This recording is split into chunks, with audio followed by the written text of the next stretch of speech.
Un chiffre est un chiffre.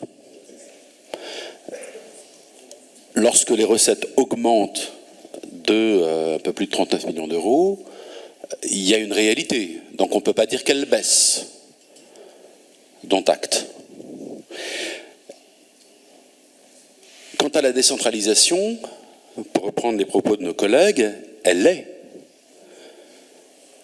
Elle vit, et comme elle vit, elle mute par définition. Mais je ne vois pas là la fin de la décentralisation. Et je crois au contraire, je l'ai exprimé à plusieurs reprises samedi et mardi dernier, je crois au contraire qu'elle est de plus en plus nécessaire pour un État qui a du mal à régler ses problèmes régaliens.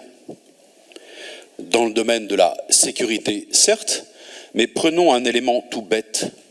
Quand il vous faut 8 mois, mes chers collègues, pour obtenir un passeport ou une carte nationale d'identité, entre le moment où vous prenez rendez-vous et le moment où vous avez votre document, là, on est dans le registre de l'État, et il ne fait pas correctement son boulot. Alors, il tombe sur les collectivités pour essayer de le faire. Mais voilà, je pense qu'aujourd'hui, la décentralisation, elle vit, elle est loin d'être à la fin, ne serait-ce que d'un cycle.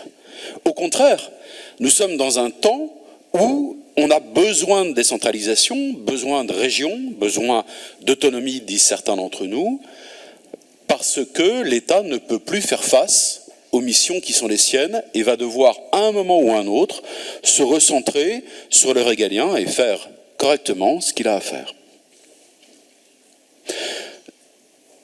On vit un moment qui est un peu compliqué du point de vue des finances, notamment parce que, et Stéphane Perrin-Sarzier l'a exposé, nous sommes très liés à deux textes, le projet de loi de finances d'un côté et le projet de loi d'orientation des finances publiques de l'autre. Dans un contexte parlementaire où il va falloir que nous réapprenions à avoir une vie parlementaire, pardonnez-moi. C'est un petit sujet quand même. C'est-à-dire qu'on vivait du fait majoritaire depuis 1900, et là, il faut que nous retrouvions un rythme d'activité parlementaire, si possible raisonné. Si possible raisonné. Petit sujet quand même. Hein. Donc pour sortir quelque chose dans l'urgence, je cite Stéphane Perrin-Sarzier, pour sortir quelque chose dans l'urgence dans la loi, que ce soit le projet de loi d'orientation des finances publiques, que ce soit le projet de loi de finances, dans un contexte où les parlementaires, mon cher Paul Molac, réapprennent à faire du travail parlementaire, c'est-à-dire à produire la loi après un dialogue, un échange, c'est un peu compliqué. Je me permets de rassembler mon propos général et sur les recettes, on va gagner un petit peu de temps et ensuite mes collègues intervenant sur les programmes, je reprendrai la parole pour la partie équilibre budgétaire. Sur les recettes, je me le redis, nous avons plus de recettes que prévu. 39 millions d'euros et... Alors là, nous l'avions dit lors du débat d'orientation budgétaire, notre groupe, Ils sont où la Bretagne, nous l'avions dit, nous l'avions évoqué lors du DOB, nous l'avions évoqué lors du budget, nous considérions que la prévision de TVA, raisonnablement sous-estimée, je veux dire tout le monde fait de la bonne gestion en se laissant une poire pour la soif, mais enfin, raisonnablement sous-estimée à hauteur de 50 millions d'écart, nous considérions à l'époque que cette estimation était lourdement sous-estimée. Et que donc dans l'exercice budgétaire, qui est un exercice de prévision, nous aurions pu être sans doute plus large et donc avoir cet échange sur quelque chose plus proche de la réalité des recettes. La TVA, c'est la mécanique qui vient ponctionner le pouvoir d'achat de nos concitoyens. Chacun en a conscience. Par définition, lorsque l'inflation évolue, la recette évolue dans le bon sens pour les collectivités et pour l'État, sans doute moins pour nos concitoyens. Et puis il y a des situations records où on touche de la taxe sur la taxe. C'est-à-dire on réussit à taxer le carburant, je reprends les propos d'Isabelle Le Callennec ce matin, qui lui-même est déjà taxé. C'est-à-dire que la taxe, la TVA que l'on touche sur le carburant, il comprend le prix de la matière première et une partie de la TICPE, ou l'ex-TICPE. Ça interroge un peu. Deuxième point, donc la TVA, j'entends qu'on ait une crainte sur l'année à venir, j'entends que ça puisse fluctuer. Enfin, pour le moment, la consommation tient. Il nous appartiendra au DOB de voir les choses quant à l'année qui vient. Sur les cartes grises, on enregistre une baisse estimée à environ 30 millions d'euros de mémoire. Et là, je voudrais attirer votre attention sur un point. Il s'agit de l'effondrement du marché automobile. D'accord ?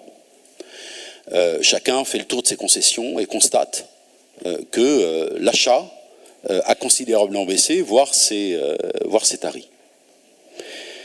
Alors effectivement, période singulière, volonté de nos concitoyens de thésauriser, de faire durer un véhicule, mais aussi déclaration à l'emporte-pièce à l'échelle européenne, tout comme française, sur la fin du moteur thermique. C'est ma conviction intime. Je pense que dans cette affaire, et l'Europe et la France par effet induit, tout en voulant être les soi-disant meilleurs élèves de la classe, s'isolent dans le monde et entraînent à un rythme, à mon avis, beaucoup trop soutenu, une mutation qui méritait d'être plus lente. Je vous invite à prendre connaissance d'un ouvrage qui est à la parution de François-Xavier Pétry, ancien directeur du service économique de TF1 de LCI. Voitures électriques, 2 points, ils sont devenus fous. Cela vaut pour l'Union européenne, pardon chers collègues, et ça vaut pour les réactions de la France. Je pense que là-dessus, on est en dehors du monde réel, ne serait-ce qu'en termes de production, ne serait-ce électrique j'entends, hein, et ne serait-ce qu'en termes de capacité à un moment ou à un autre à aller faire le plein d'électricité. Sur les cartes grises, petit sujet. Sur les dotations, je vous prie d'excuser notre collègue Marc Le Fur, qui n'est pas là ce matin, qui n'est pas là cet après-midi, parce qu'il défend un certain nombre d'amendements dans le cadre du PLF, amendements qui sont directement liés à nos recettes, Monsieur le Vice-président, amendements sur la dotation de compensation de la réforme de la taxe professionnelle, sur les transferts de compensation d'exonération de la fiscalité directe locale, amendements sur la fameuse dotation de régionale d'équipement scolaire qui n'a pas évolué depuis un certain temps. Donc voilà, là aussi, il y a du combat à mener. Je ne crois pas objectivement au changement sur le PLF, parce que je pense que l'anarchie parlementaire du moment n'y porte pas, sauf à ce que, sur un malentendu, c'est comme ça qu'on dit, des choses évoluent. Je suis inquiet sur le projet de loi d'orientation des finances publiques, dans lequel vous mettez beaucoup d'espoir, me semble-t-il, mais dans le contexte sur le fond, pas sur le vote, sur le fond. Mais qui, dans le contexte du débat parlementaire tel qu'engagé à l'Assemblée nationale, rejet en commission des finances, détricotage savant dans la nuit de mardi à mercredi, risque de ne pas aboutir à grand-chose. Donc, sur les recettes, relativement serein pour cette année, vous invitant à mieux mesurer l'évolution de la TVA, c'est un exercice prédictif qui n'est pas simple à faire, je vous l'accorde. Sur l'année qui vient, moins certain, ça n'empêche pas de le faire, de la capacité qu'a la représentation nationale d'une part, le gouvernement d'autre part, à faire évoluer les choses. Quant à moi, je crois, mais on engage le débat sur l'autonomie fiscale, qu'un vrai PLF des collectivités, au même titre qu'il y a un PLF ou qu'il y a un projet de loi de finances de la sécurité sociale, pardonnez-moi, serait de nature à faire évoluer et à sécuriser nos recettes.